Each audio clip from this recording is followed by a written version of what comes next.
Hey guys, welcome to another episode of Michael's Video Game Madness, or Mikey's Video Game Madness. Today we're playing Metro Last Light on the PlayStation 3, which is actually available free right now on the PlayStation Plus program, so if you haven't downloaded it yet, I highly suggest you do it. It's a great game. This is actually the sequel to Metro 2033, which was only available on the PC and Xbox 360, and I imagine that's because the team was so small that made the game, and it's amazing to me how much detail and effort went into this game with such a small team. I was really surprised that this actually came out on the PlayStation 3, but it actually did, and it actually came out fairly well on the PlayStation 3. It's about on par with the 360 version. Metro 2033 was a little bit more complex and clunky with the shooting. I finished it. I don't have a 360 anymore because I traded it in to get my PS4. But I actually had this on the 360, and I was planning on eventually do a video of this, but now I have the chance to do it on the PlayStation 3, and I don't have to buy it again, so yay for me on that. But basically this takes place in like a post-apocalyptic underground Russia, and people live in basically the subway, and there's little radioactive monsters and stuff above ground. Like, above ground's inhabitable, and you have to wear a mask, and you can't breathe in the air, so you have to make sure you have filters and stuff. But basically with this game, they made this more on par with the controls with like Call of Duty and stuff like that, and it's a good game. You should try it out. Let's play it. I'm not exactly at the beginning, but I'll try to keep this spoiler free. This game does contain nudity, so hopefully I won't get too far. This is an adult oriented game. This is actually based on a Russian novel.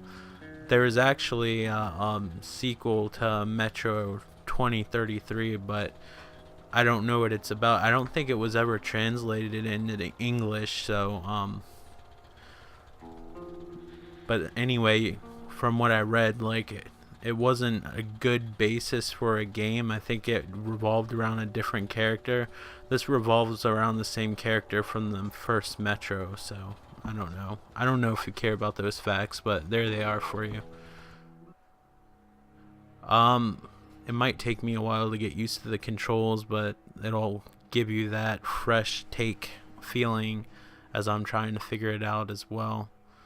If I remember correctly, I left off the game right before we were about to go outside, so hopefully some interesting stuff will happen. I haven't played this in a long time, but I always had the intention of recording this. I just never got a chance to doing it. If your PC's powerful enough, I'd suggest you get it on the PC, because I heard it looks amazing on the PC, but I'm not particularly a PC gamer, and I'm very happy that they release it on consoles. I'm very fortunate that I got to play and finish the first one. If you have a 360, definitely play the first one, but if you're a picky gamer, you can start on this one. They kind of tell you the backstory, so yeah, let's get started.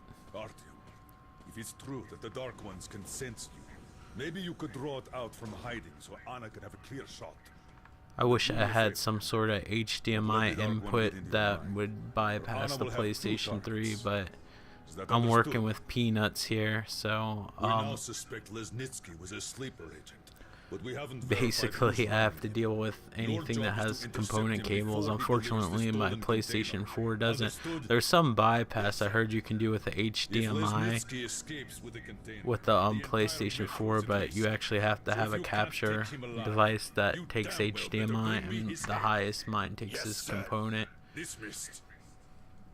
which I guess is good in some respects, so I can play older games on my capture card, and I'm not just restricted to HDMI, but most of the HDMI cards takes component and AV cables as well. See, I'm a little bit lost. Let me look at my controls again, and this way you can see what the controls look like too. So it'll be like kind of like an interactive experience, like you're doing it with me. Oh, that sounds gross. You know what I mean. Let's see here. They're preset. When I'm doing these videos, I'm kind of halfway, like in a different world, because I'm looking at the screen and trying to think of what to say at the same time. But you know the drill. Told you that 100 times, or 300, depending on how many of my videos you watched. I have well over 300 videos, and I usually say the same shit. But that shouldn't distract you from subscribing to my channel. You definitely should subscribe, because my channel will blow your mind. So yeah, make sure, like, if you watch my channel, you actually have a trash bag behind your head, so it'll capture all the brand matter and whatnot. I don't know what the fuck I'm talking about. Let me look at these controls here. Since you live in a post-apocalyptic world, like, you have to recharge your batteries and stuff like that, and I'm just looking at this stuff. See here.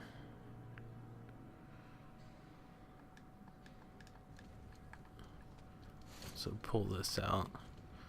This kind of has that streaming Unreal 3 engine shit going on, where the textures don't show up until you get close to it. I'm sure the PC doesn't have that problem if you have a decent PC, but I'm not an anti-PC gamer, but I don't like looking at the back of the box of a game, seeing all these great graphics and not knowing if I'm going to be able to have the same experience. At least with a console, I know what I'm getting into every single time. It's the same experience all around, and I don't have to worry about upgrading or whatever.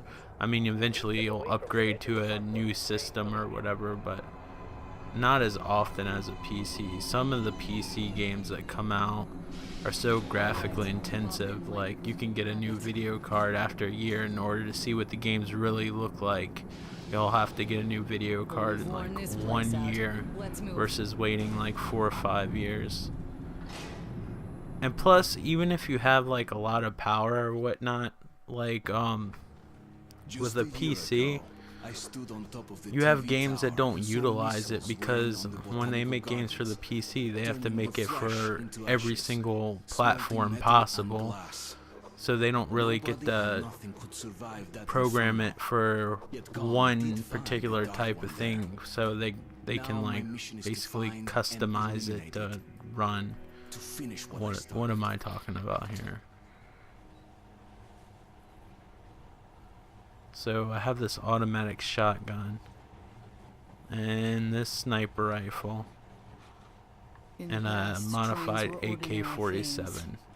I do not have a bastard gun, which I kind of like.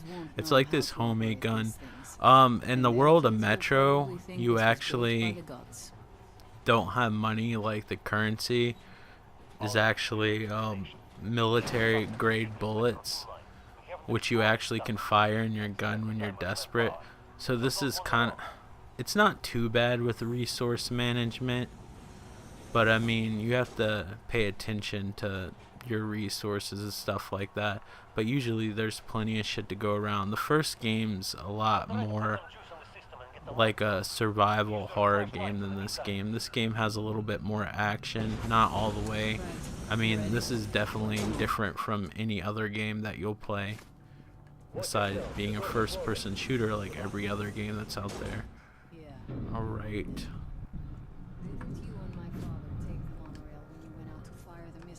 Oh, I have to hold L2 and push my flashlight. Can you tell I haven't played this in a while?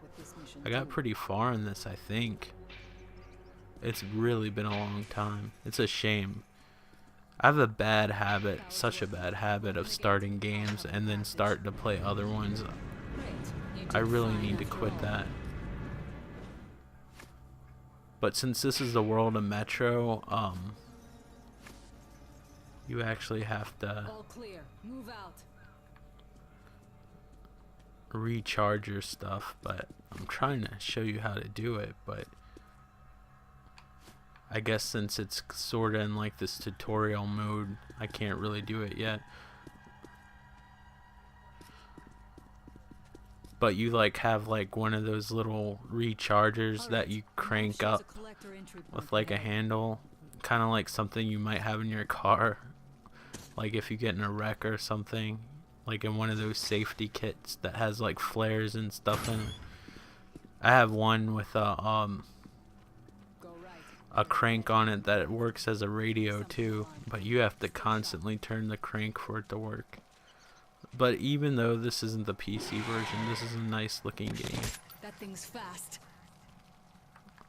I'm a bad shot because I've been playing a different game. This game has its own physics because it runs on its own specific engine, but it's pretty close to most first person shooters. It's hard to play the PlayStation 4 controller or the Xbox controller and play a PlayStation 3 game in first person. Now I gotta put on my mask because we can't breathe in the environment, so now we have a mask on and you have to change the filters on the mask, and you have to take your mask on and off because after a while, like, the condensation from your breath will fog it up. It's pretty cool. I like it. It's a cool universe. I hope they make more of these games. It's a shame I didn't finish this one, but I have every intention to finish this one. Although I have so many other games I want to finish too. Oh, it's nuts. I gotta quit getting games. My problem is when I see a game on sale, especially one that I want, it's hard for me to walk away if I have like the extra petty cash, like. And I like, the worst thing is PlayStation Plus, because they like give you a new game almost every week. This is one of the PlayStation Plus games, but I did originally buy this when it first came out, but it was for the Xbox 360. Apparently the textures are supposed to be sharper on this version. I don't know offhand unless I had the game side by side, but I'm not seeing any drastic difference. I'm not playing with HDMI either, so like, in my opinion, the graphics with the HDMI on PlayStation 3 just look different. Like the blacks are like deeper, so this kind of has like a faded look that it normally wouldn't, at least to me. Let me check my little doodad, because I don't think I can climb. It's like me playing this game for the first time. This game's a little bit more graphically intensive than the first game, with more open areas. See your mask kind of gets condensation on it. In the first game, I don't think you could wipe your mask. I think you had to take it off.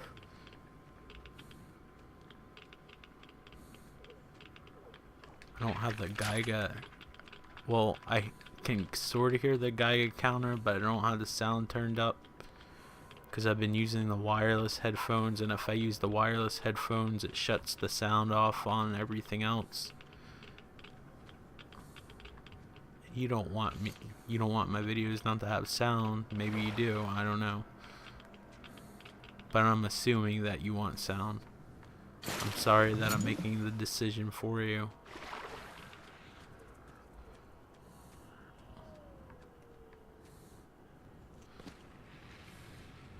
Even though they said that like the PlayStation version, and I'm talking about the Lens of Truth, maybe it was Digital Foundry, they said the textures are sharper.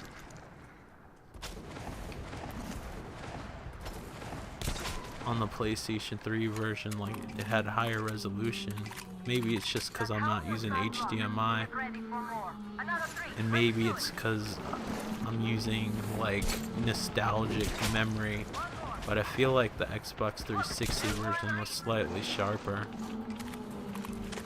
But I think it might just be my imagination. I don't remember being able to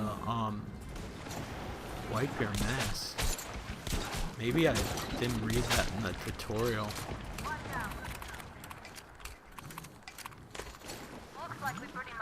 In the original game, he reloaded like a lot slower.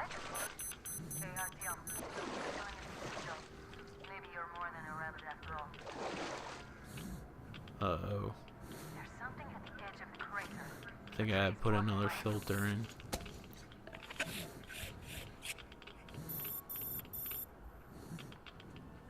You have a little watch on it, tells you how much time you have left. Although my colorblind ass is having trouble reading it right now.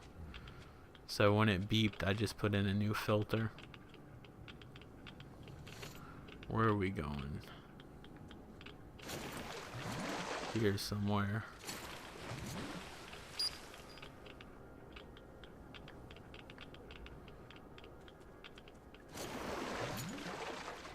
I'm kind of at a loss here. That's pretty normal for me though.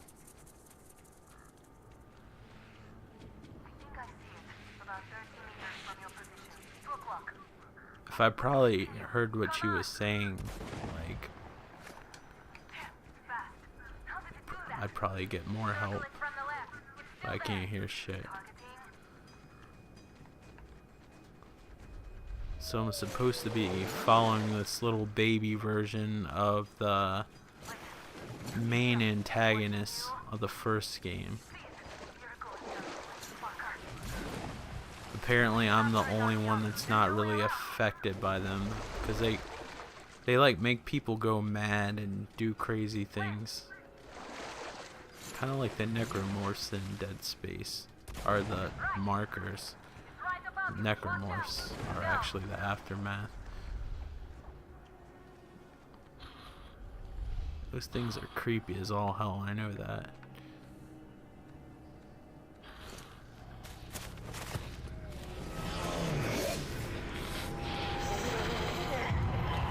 What a horrible face.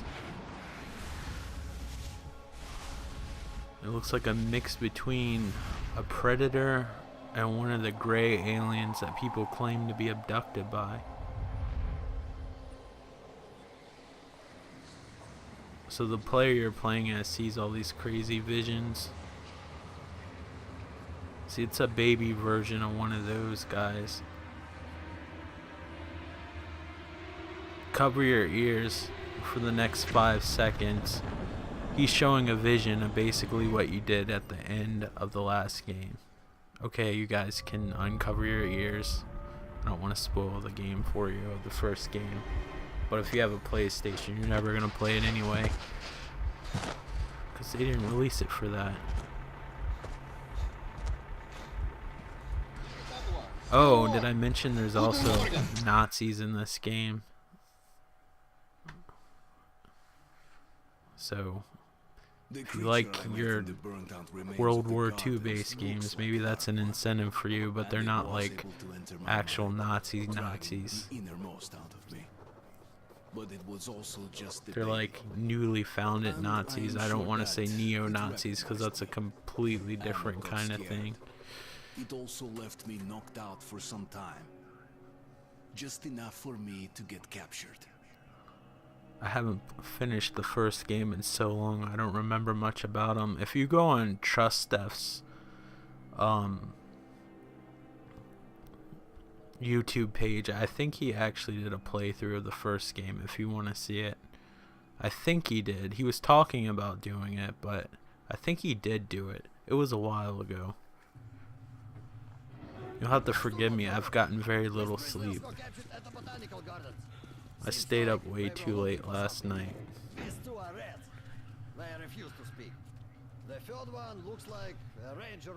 Which is the perfect time to do a video, right?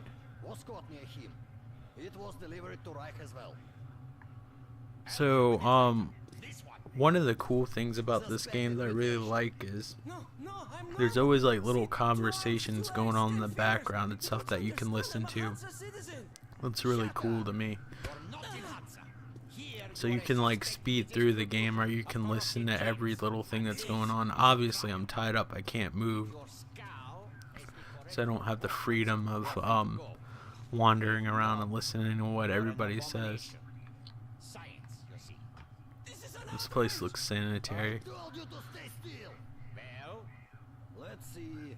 It looks like the bathroom of a McDonald's. 302. Let's look it up in the table. Ah, congratulations. You're a mutant. No, please. To the garbage chute. A simple question. What was your mission in the gardens? Go to hell yourself, Nazi. There's one of the Nazis. I'm gonna count Russian to 3. Nazis. 1, Glory to the Red Line. 2, Long live Comrade Moskvin. 3. Please, I'll talk. But away from the others. Kind of reminds me of Call of Duty. I think this game wanted to cash in on the success of Call of Duty a little bit, which isn't necessarily a bad thing because it keeps its own unique vibe. But here we have you, the Reds. I've always wanted a first-person shooter. Like if somebody asks you a question, you can answer only by like shaking your head, like moving the stick up and down or left and right for a no. I always thought that'd be kind of cool. Of course, you'd probably have the game prompt to have to tell you what to do because the average person probably wouldn't think about that. So, I might do it just out of habit, and plus I just thought of it, and it's a good idea. But all my ideas are good, so that's a pretty pointless thing to say. All my ideas are very excellent, and nobody can think of anything better. Those guys have guns over there, and we're not taking them. I don't get that.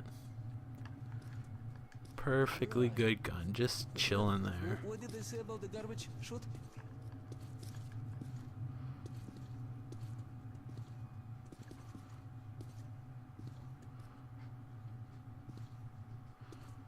He gets a gun. I don't get a gun. Okay, let's get our asses out of this place. Then we'll go our separate ways. Huh? This looks fun. It looks like an amusement park during winter time without the water running. Come. See the pipes? This is their contingency. That would suck if you went on an amusement park and you went to like the water park section. You went down one of those long slides. I bet your ass would be smoking if you managed to get down to the bottom without slipping. That would suck. I'm gonna stop this here because of that ridiculously long Aliens video. This is Metro Last Light. If you have the PlayStation Plus program and a PlayStation 3, you have no reason not to download this. This is an excellent game. I can't recommend it enough. Thank you guys for watching my channel. Sorry I'm so drab today, like I was on the last video too, I guess. But yeah, you have good videos, you have bad videos. Hopefully this was a good video, but I don't know. I'm not a judge. You guys are the critics, not me, because well, I am kind of judging myself a lot or whatever, but who isn't really? But that's a philosophical conversation for a different time. So thanks a lot for watching, supporting the channel, and dealing with the slow videos in between the decent ones. Alright guys, you all take care. Bye.